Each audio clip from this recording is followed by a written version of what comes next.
Welcome back to African Aviation News, where we bring you stories from across the continent. Today, we're talking all things Kenyan aviation, and there's plenty of turbulence and triumphs in the news. The airline is set to reintroduce its Boeing 787 Dreamliners, which have been grounded for a lengthy period after facing delays due to engine shortages, which is not just affecting Kenya Airways, but is a well-known issue affecting even the largest airlines in the aviation industry.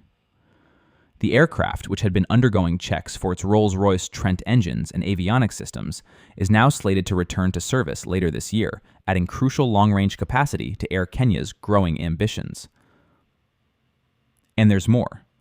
Air Kenya isn't stopping bringing back its Dreamliners.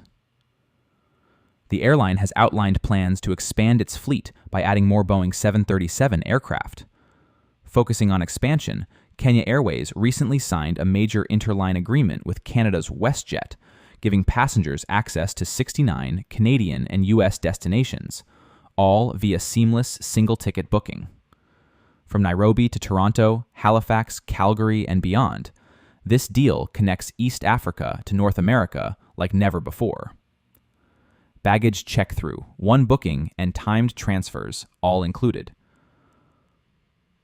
And in another exciting development, Kenya Airways has joined hands with Air Tanzania in a partnership that aims to strengthen connectivity between Nairobi and Dar es Salaam and beyond.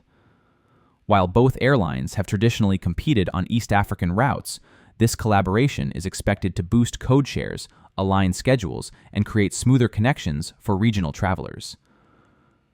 From strategic partnerships to fleet growth and long-haul comebacks, Kenya's aviation sector is proving it's ready for a bold, connected future. Don't forget to like, subscribe, and hit that notification bell so you don't miss more updates to follow.